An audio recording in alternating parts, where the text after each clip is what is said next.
Antes da gente começar aí o bate-papo sobre planejamento, dá uma moral pra gente, clica no aviãozinho aí, compartilha com a galera que você conhece, você que está no YouTube, dá um joinha pra gente, é muito importante, né? A gente faz esse conteúdo todo gratuito aí, semanalmente, mas a gente precisa também do apoio de vocês. Então olha só, a primeira questão que eu quero trazer para a conversa de hoje é: por que planejar?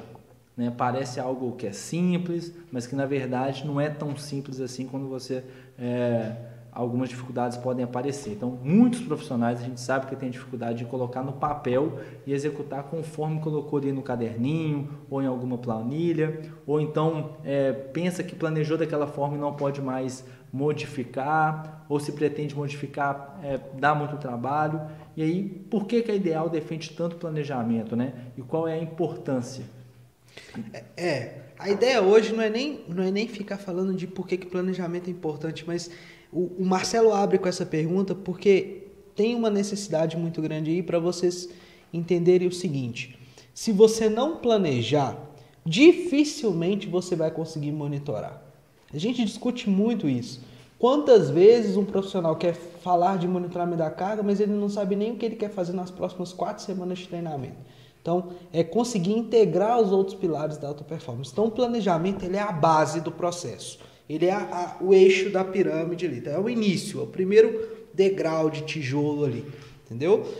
Só que você pode planejar periodizando, você pode planejar sem periodizar. A gente está tentando ensinar isso na mentoria. Hoje, o que a gente quer mostrar para vocês é o seguinte, gente. Quais são as métricas? Quais são os pontos do meu checklist que guiam o meu planejamento e que vão permitir com que o meu monitoramento da carga seja o mais adequado possível, que vão permitir com que a minha prescrição do treinamento seja o mais adequado possível. Então, existem eixos do planejamento. Então, por que planejar? É porque, sem planejar, os outros pilares da alta performance, avaliação, prescrição e planejamento, monitoramento, ficam soltos, ficam perdidos no espaço. Então, a essência do planejamento está aí. Organização do processo. Perfeito. E aí, dentro do planejamento, você até falou um pouquinho, nós temos treinamentos periodizados e os treinamentos não periodizados, né? Partindo por esses 3 caminhos, né? Podemos dizer que a gente tem 3 paradigmas aí para a construção: supercompensação, fadiga, recuperação, adaptação e fadiga, aptidão, né? O que isso quer dizer ali na prática, Bruno? Dentro do seu dia a dia, dentro de modalidade esportiva ou na área do fitness ali? 3 paradigmas que estão presentes em todos os modelos. Mas resumindo, para tentar facilitar a teoria para vocês, que esse é o nosso objetivo, o seu planejamento tem que permitir verificar ganho de desempenho sistemático a longo prazo. Você tem que planejar ganho de desempenho. Ou seja, adianta prescrever treino de hipertrofia durante 2 semanas só? Nenhum dado da literatura mostra que com 2 semanas só você tem ganho significativo de massa muscular.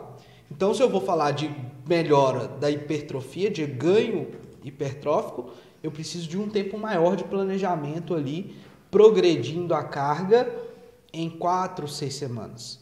Ou seja, a supercompensação, esse paradigma da supercompensação é que o seu planejamento deve permitir para as capacidades fim a que você deseja melhorar, tempo suficiente de melhora. Adianta pegar um velocista na natação e querer melhorar a velocidade com ele só em 15 dias, sendo que você passou o resto do programa dando ênfase em resistência aeróbica, não adianta, não vai melhorar a velocidade. Então o planejamento ele tem que ter esses conceitos por trás. Tá aí o paradigma da supercompensação. Como eu organizo a carga de treinamento ao longo do tempo para que eu gere adaptações sucessivas a longo prazo. Paradigma da fadiga, recuperação e adaptação. Eu não consigo gerar estímulo de adaptação sem gerar fadiga, sem gerar redução de recuperação. Dificilmente eu gero uma adaptação significativa dessa forma. Ou seja, não adianta eu ser aquele profissional que tem medo de cansar o meu aluno, que tem medo de expor o meu aluno a altas cargas de treinamento. Ele tem que ser exposto a elevadas cargas de treinamento. Só que ele não pode ser exposto a elevadas cargas de treinamento do dia para a noite. Eu preciso planejar progressões. O planejamento vem aí para te ajudar. Como é que eu vou fazer isso ao longo prazo? Ao longo do tempo. Como é que eu vou expor o indivíduo, treinar o indivíduo a suportar maiores cargas semana a semana? O planejamento está aí para isso. Então eu preciso gerar fadiga, ele precisa se recuperar e essa recuperação vai ser o sinal de adaptação. Legal. Com o planejamento eu consigo desenhar essas curvas. O indivíduo vai sempre responder sim? Nunca. Não vai sempre responder da forma como você planeja. Por isso que existe o pilar do monitoramento da carga. Por fim, o terceiro paradigma, fadiga e aptidão. Existe um ponto ótimo, o ponto ótimo entre um nível de cansaço e um nível de ganho de performance. O indivíduo completamente descansado por 3, 4 semanas está em processo de destreino. Ele não está em processo de supercompensação, em processo de treinamento. Então, não adianta eu só querer descansar o indivíduo para ele supercompensar. Eu preciso planejar momentos de recuperação? Lógico que eu preciso, mas eu preciso planejar momentos de sobrecarga e equilibrar a fadiga e o ganho de aptidão ao longo do tempo até um nível ótimo. Vou chegar no pico de performance? Tem vezes que sim, tem vezes que não. A gente não sabe exatamente onde está o pico de performance. Então não é um modelo, uma fórmula de bolo que faz o cara ser campeão olímpico. Mas a gente precisa equilibrar esses 3 pontos no nosso planejamento. Então, seu planejamento tem que ter supercompensação organizada. O seu planejamento tem que ter momentos de fadiga, momentos de recuperação e momentos que você enxerga a adaptação. Portanto, você tem que avaliar. O seu planejamento tem que ter momentos em que você tenta equilibrar fadiga com ganho de performance. Então, você precisa ter monitoramento da performance. Se o seu planejamento não está organizado nesses 3 eixos, opa, tem algo errado. Bruno, é muito teórico. Como é que eu faço isso na prática? Fica aqui que a gente tem muita coisa para discutir hoje com vocês.